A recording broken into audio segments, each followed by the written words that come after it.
Good morning, guys. Um, Interesting slate this week. I think we got all of our injury news in fairly early. I think pretty much all of it was as expected too. Looks like Kelsey will play, Hopkins will play, Stroud will play, Andrews will play. Eckler is out, Aaron Jones is out, Christian Watson is out, CEH is out, Cooks is out. Evans is not expected to play on the Bengals. And then Cooper, who does not necessarily matter for this slate, sounds like he is legitimately questionable on Monday. And then DJ Shark is questionable. Have not seen an update on him yet. He is an interesting one that I'll talk about a little bit. But first off, I think the biggest discussion you've seen this morning and probably last night on pretty much every Discord you can find is the cash game build for this week. And again, as I'll tell you guys every week, I don't play cash games like I used to. I think the core builds are pretty much projected out at this point. But I do think this is a week where there isn't necessarily a core build in cash games. I think there are two builds you are going to see. There is a Josh Allen build and there is an Anthony Richardson build. I do think there are, I guess, 3, maybe 4 players that I think maybe you kind of just have to have. And that's going to be Kelly, Ridley, and then I believe Puka is probably going to be owned enough that you should probably be playing him in cash games. And then at tight end, I think there are a couple versions of the builds with different tight ends. But I think for the most part, Luke Musgrave is going to be so owned in cash games that you probably should just play him as well. And then this is on DraftKings. And then the other guys that you're going to see, I think the majority of people are going to be using are going to be AJ Dillon, David Montgomery, Rashad White, maybe some Tony Pollard, sort of open to be adjusted. I think you'll see some Jaden Reed teams. I think you'll see some Devontae Adams teams and some Steph Diggs teams. I don't like, there is a build I've seen with Jaden Reed and Luke Musgrave. I think that's probably bad. These are 2 slow teams. I do not want 2 pass catchers from a game that projects to be pretty slow. I mean, it's a 40-point total. I don't want 2 pass catchers from a 40-point total. So especially 2 in tournaments, you should be limiting how much of those 2 you are getting, unless you're playing Jordan Love, which I think he's a little bit of leverage off of AJ Dillon. If you expect his protection to hold up and Love to continue to be somewhat successful, but again, I just don't think that game is going to be very exciting. That is on DraftKings. Over on FanDuel, for the most part, it seems like, as for most weeks, FanDuel kind of just builds itself. Lamar is really mispriced, so I think pretty much everyone is going to play Lamar. I think you are going to see the Cowboys in the majority of lineups because they are 4,500. Like the price ceiling on defense, FanDuel has not really fixed that, so they're 4,500 because of that 5,000 point ceiling versus middling defenses that are like 3,500. So you will probably see Lamar as the highest owned quarterback, the Cowboys defense as the highest owned defense, and then you may or may not see Kelly as owned on FanDuel. I think he's still probably one of the best plays in that range, but you're going to see Josh Jacobs because he's 7,500 over there as probably the highest owned running back on the week on FanDuel, I think.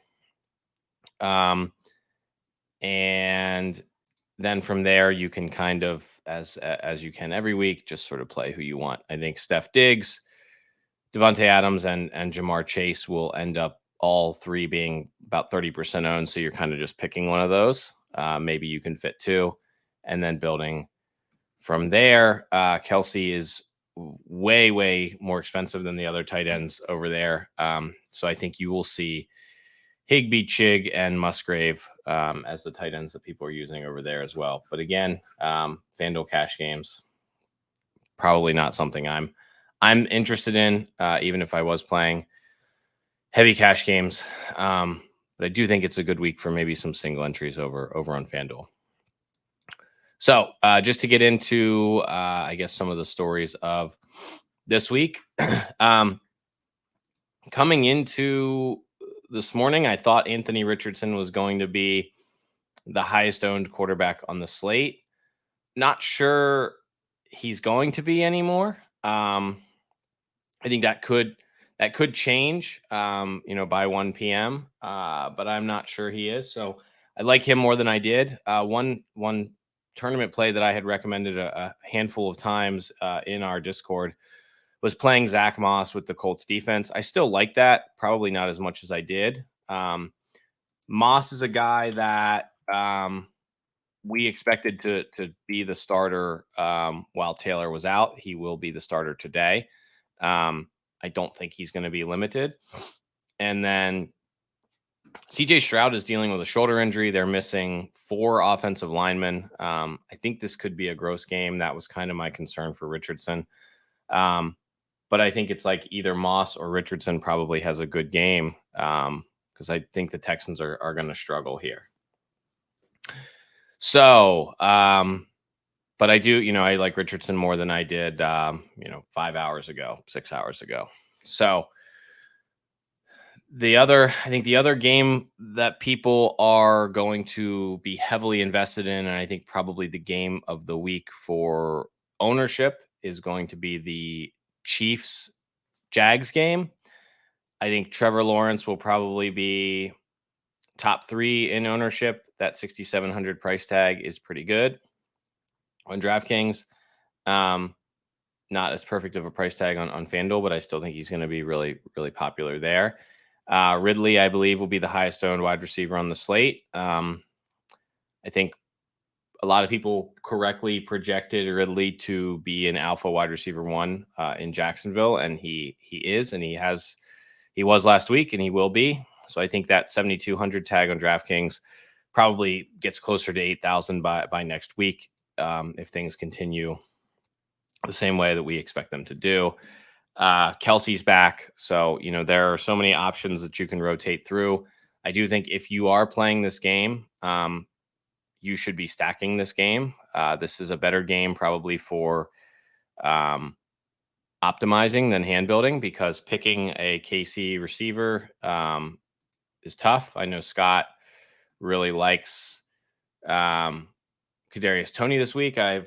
He's not the only person on Kadarius Tony this week, but I do think you're playing with fire when you're playing Kansas City wide receivers, so you're just kind of hoping for the best. So to optimize it and get 30 of these game stacks, I would feel more comfortable with than hand building one, because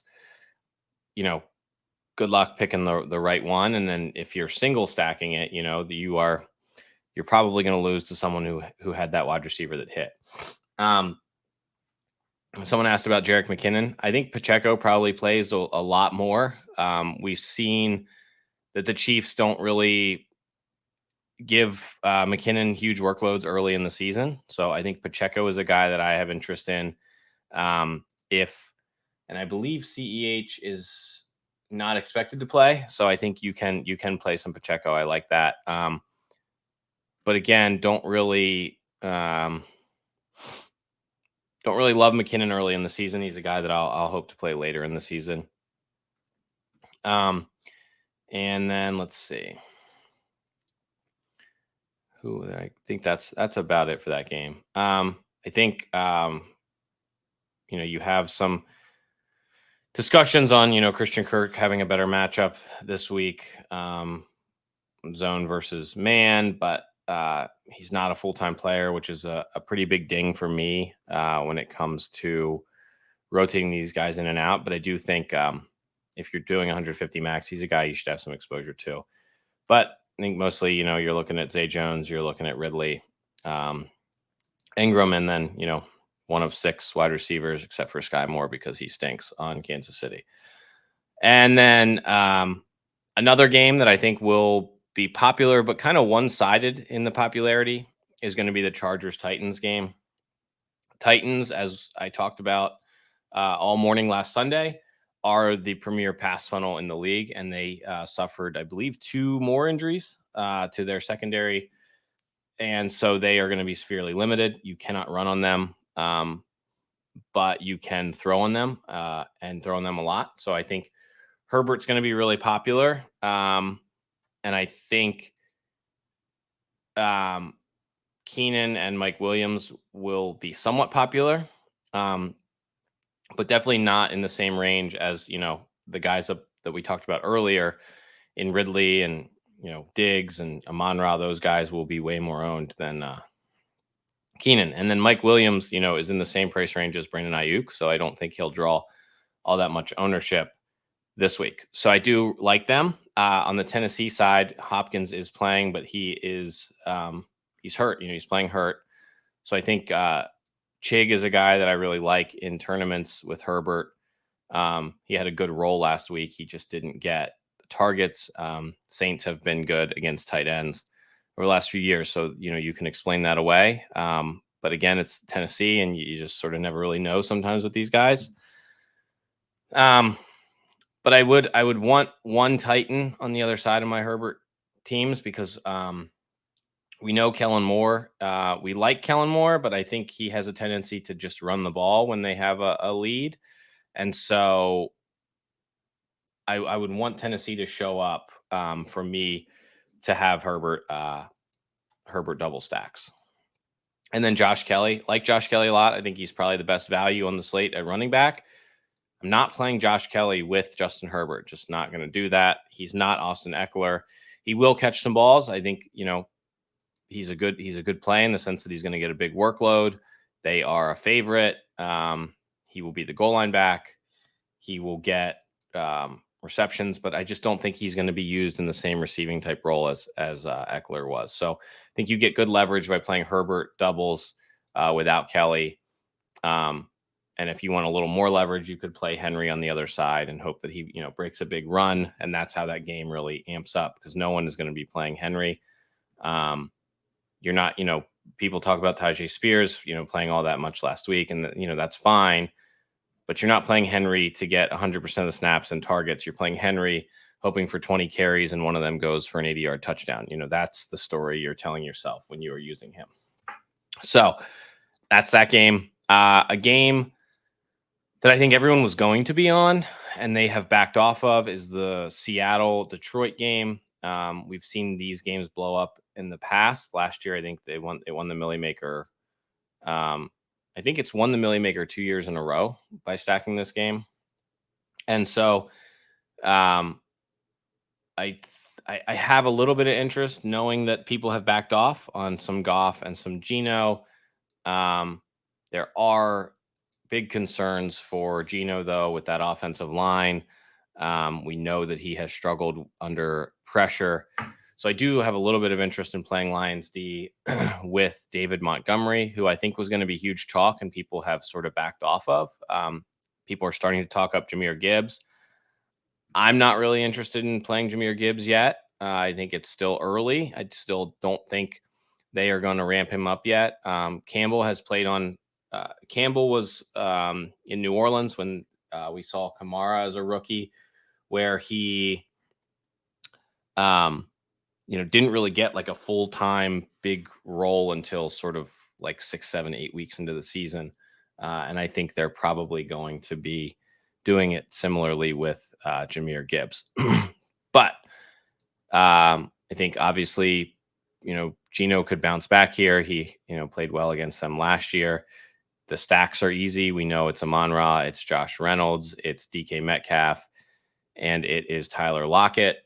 So, that is a game that's easy to stack, and ownership has come down a little bit. So I have some interest, definitely not a ton of interest. Josh Allen, I think, will be the highest owned quarterback on the slate. He has been shaky. Raiders actually played better than expected last week. So I think this is a game you could definitely stack too. And you certainly want to overstack it because Allen's ownership is going to be so high. So to reduce the ownership of your lineup, you want to be playing some of these, these ancillary guys. Devontae Adams' ownership will be high. Diggs' ownership will be high. So you want to look for some of these other guys that, Hunter Renfrow filling in for Jacoby Myers. Kincaid is going to be high owned. So trying to find some of the lower owned pieces, maybe even, you could play Dawson Knox, something like that to bring down the total ownership. So I probably will be under the field on these players just on the fact that it's harder to stack and get your ownership down because each piece is going to be so high owned. I do think Josh Jacobs is the one piece that I probably like the most from this game. He's 7K. He didn't start as good as last year, but he still got all the work. He has the same role as last year, and now he's 7K instead of like 9K. So he's a guy I'll play a good bit. And so if you stack him with your Allen teams, brings down your total ownership there. And then the Baltimore Bengals game. Both quarterbacks flopped week one. Burrow, we talked about in our Discord. I think I might have talked about it on the Sunday morning update too. The Bengals just struggle against the Browns. Burrow has just not been good against the Browns. There was weather. It was his first game sort of playing after like 3 weeks of layoff with the calf. So I think we have an explanation there. Burrow, I've seen ownership projections coming up on him a little bit. I'm not sure people are actually going to play him. He was real bad last week. So, Burrow, Chase, Higgins, Lamar, Zay. And I do think there are concerns that this game just flops because the Ravens are missing some offensive line pieces. Burrow looked bad last week. But we have seen these Ravens-Bengals games with Lamar and Burrow go for massive, massive scores. So this is a game that I'll probably be overweight on this week as probably my favorite chance to go for, 50 points that won't have the ownership as some of the other games. Okay. And scroll up and look at some questions here. Someone asked about the best stack for Richardson. Yeah, I think it's Pittman or I always forget his name, Kylan Granson. I think he's questionable, but I think he is expected to play. It seemed like those were the two guys that he was really locked in on. You could also stack Anthony Richardson, and we talked about this last year a bit. You could stack Anthony Richardson with the Colts defense and hope that he is essentially the goal line back that benefits from them beating up on an injured Stroud, missing offensive line pieces. So that's a stack I used to like with Hurts last year, and I think it's something I'll do a little bit with Richardson today. You could do like Richardson, Pittman, Colts defense, and just hope that, they spend the day on their side of the field. Someone asked about favorite defense for cash games. So on FanDuel, it's definitely the Cowboys. On DraftKings, I don't think you can fit the Cowboys in cash games. I think you'll see the Bucks, you'll see the Cardinals, and maybe the Titans all the way down, or the Raiders. But I do like the Cowboys in GPP is paired with Tony Pollard. I think someone posted about that in the chat here because I don't think we really saw Pollard get a chance to show what all he's going to be doing this year because of how that game went against the Giants last week. So I think that's something I'm interested in for sure. But yeah, for cash games on DraftKings, I think you're looking at Bucks, Titans, Cardinals, maybe the Raiders. It's just not a great week for a standout defense. So that's why I like tournaments more this week for sure. All right, so let's see. There were a couple other questions we had. Oh, someone had asked about the Superflex games on DraftKings.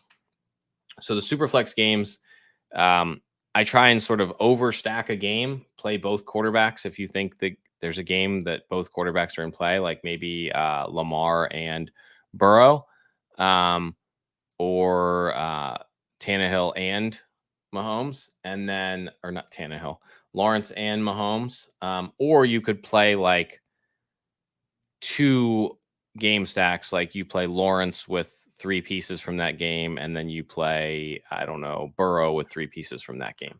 So you either stack 2 games or overstack 1 game. That's how you should be playing that. So that's how I would be doing it for those tournaments. Yeah, someone asked about Hunter Renfrow. I do like Hunter Renfrow this week. He is in a good spot to actually get his role back that he had previously with Myers out. We saw that role was pretty good last week. Someone had asked about Brock Purdy. Purdy has been good. He hasn't really. He's had that one. We had one ceiling game last year in the playoffs because they just love to like take the foot off the gas and just keep running the ball. So if you play Purdy, you definitely need to have a Ram or 2 on the other side. Whether you play Puka and Higbee, something like that. And then the other guy, when I play Purdy, I like to pair him with Kittle because I think when Kittle has one of his 5 for 102 type weeks, then I think Purdy will also be in a pretty good spot. So I like doing Purdy with either Debo or Ayuk and George Kittle with 1 or 2 Rams on the other side. I would not have him without any Rams because if the Rams don't show up, Purdy is not going to crush. Someone asked about Dylan and Cash. I think by 1 p.m., Dylan is going to be massive chalk. I think Dylan is a great play. He's going to have a huge workload. He has a good O-line.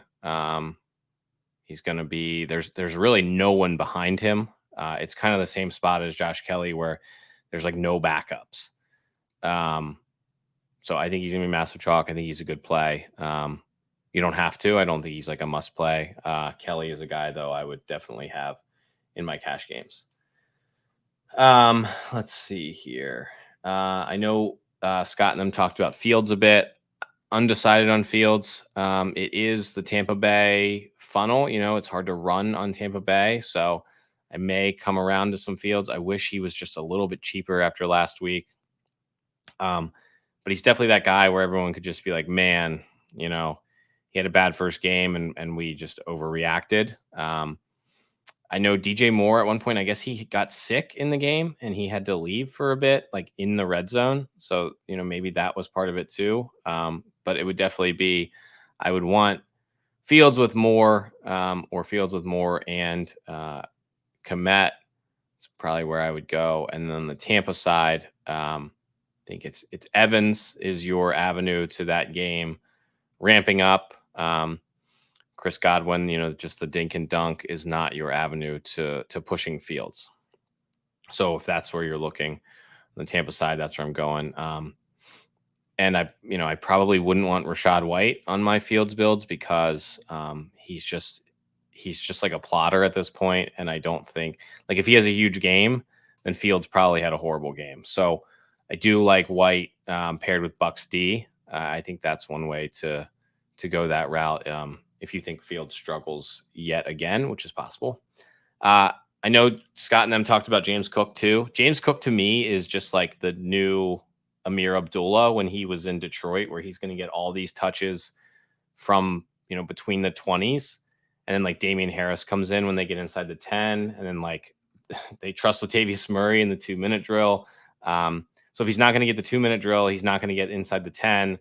Like his paths to scoring like 35 DraftKings points are so rare that it's like if he's going to be 10, 11, 12% owned, probably just not going to play him. ETN's a guy that I'm going to have some ownership too. It looks like he may have a path to just being the workhorse there. Tank was not great last week. And so we saw ETN get more pass routes than expected.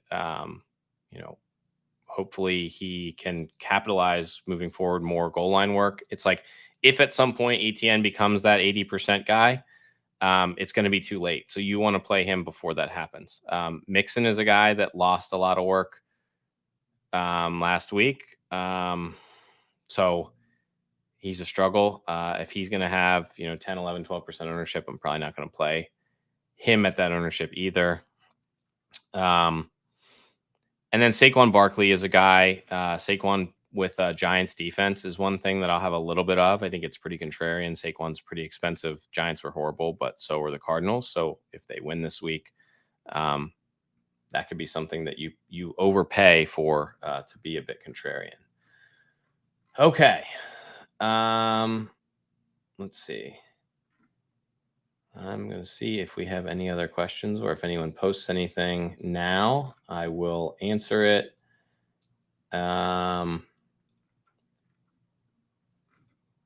People were talking about stacking combos. I do think you still should be stacking, even though, I think it was last week we saw what FanDuel Millie Maker didn't have the stack. You still should be doing that. I'll flip through and see if I guess if there's anyone in Scott's article that I disagree with. McCaffrey, I think, will not be as owned as we all originally expected. I think in Scott's article, he has him around 20%. I don't think he's going to get that high. So he's a guy, we always want to play him when he is not as owned as he should be. Keenan Allen, again, I think he's a great pivot off of Ridley. He's got his new role is great. And this is, a good week to play him when Eckler's not there. Same Devontae Adams and Amon-Ra too are guys that will not be as owned as Stephon Diggs in that range. So those are the good pivots there. I do like Zach Ertz. I don't think anyone is going to play him. Usage was great. I would not play him in cash games though, because he was so bad. But the usage was absolutely there. I know Scott has a little bit of interest in Daniel Jones. I can't do it. But I can see it. I would probably prefer going Fields over that. Otherwise, for the most part, I agree with Scott. Kenneth Walker is another guy too. We saw how bad the Lions were last week. So last year against the run. So I think you could definitely play him as well and get some ownership for the Seattle side, and then maybe play Goff and Amon-Ra on the other side. So otherwise, I'll be here next Sunday and we'll chop it up again. Peace.